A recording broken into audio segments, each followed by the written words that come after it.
The key trembled in my hand, scraping against the lock as a wind howled through the empty porch. My suitcase thudded against the doorstep, its wheels caked with mud from the long drive. I'd been gone 3 days, a spontaneous trip to clear my head. I told him, though really it was to make Ethan sweat, to wonder if I'd finally caught on.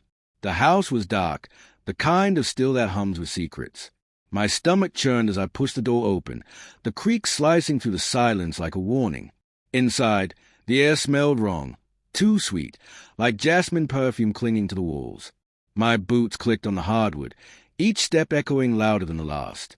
The living room was a snapshot of our life, Ethan's worn leather jacket slung over the couch, my half-read novel on the coffee table, a pair of wine glasses.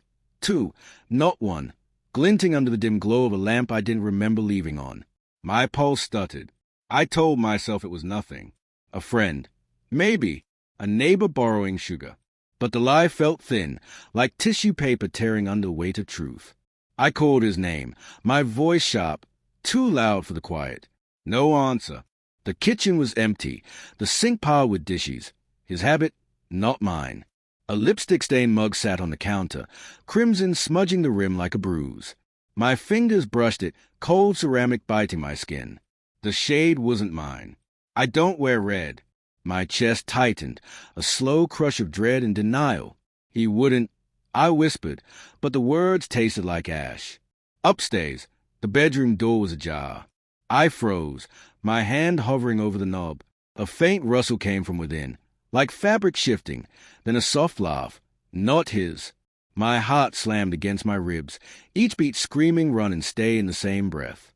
I pushed the door open, and there they were, Ethan, shirtless, tangled in our sheets with her, Lila, his co-worker, her dark hair spilling over my pillow. Her eyes met mine, wide with shock, then narrowed with something like defiance.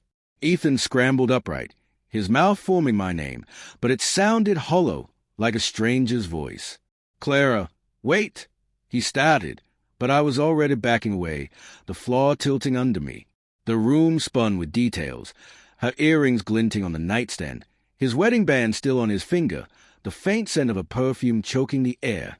I wanted to scream, to tear the walls down, but my throat locked tight. Instead, I turned and stumbled downstairs, my vision blurring with tears I refused to let fall.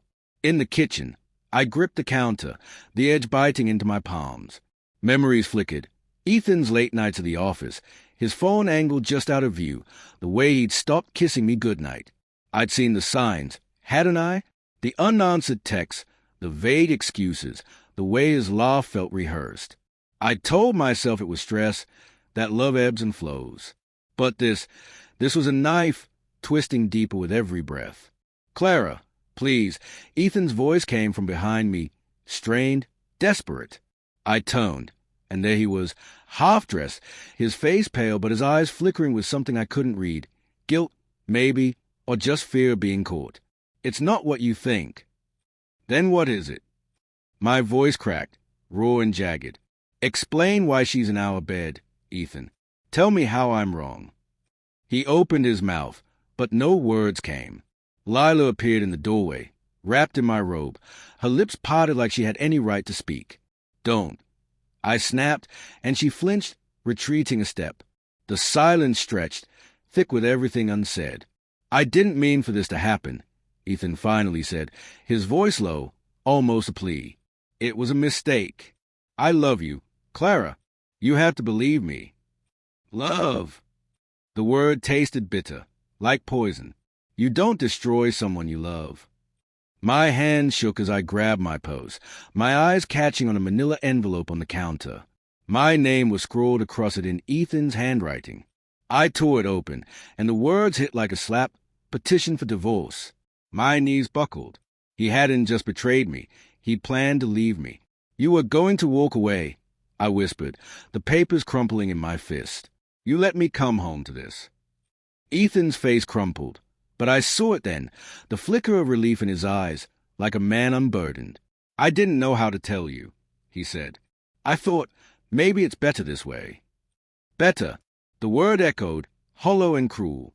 I looked at him, at the man I'd built a life with, and saw a stranger.